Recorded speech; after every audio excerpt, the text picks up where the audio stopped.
Magandang araw po sa ating lahat mga ka-foodies. Ang recipe po natin sa video ito ay napakasimple. Tinatawag itong buridibod, isang simpleng dish ng mga Ilocano. Magsimula na po tayong maglagay ng tubig sa kasirola, ilagay ang sibuyas, bawang at loya at hayaan itong kumulo. Pagkakulo, idagdag ang bagoong. Ayan guys.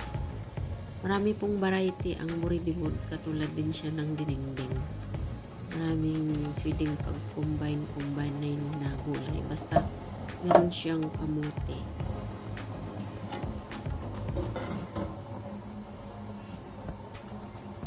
Ayan, itong kumulo at isunod ang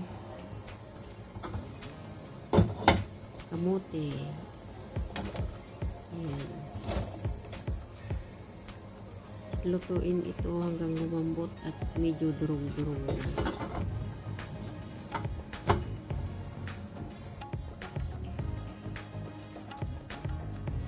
Pagka malambot na isunod ang upo. Ang pinakamagalang na gulay, or sa English ay buttergourd.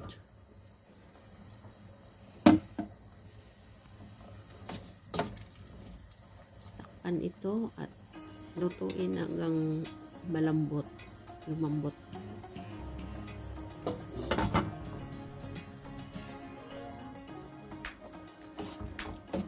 Maglagay ng asin at seasoning powder.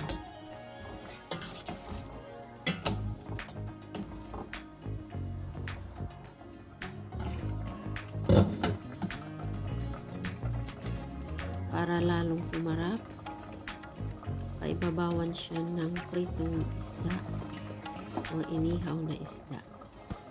Hindi rin pong hipon na tuyo, tinatawag itong puros sa Ilocano. Ayan na guys, ready to serve na at eat ang ating buridibod. Perfect siya sa rice.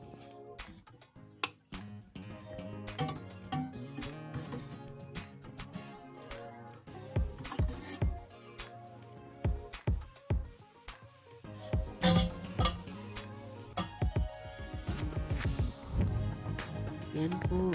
Pag nagustuhan nyo ang video ito, paki-like, comment, at subscribe.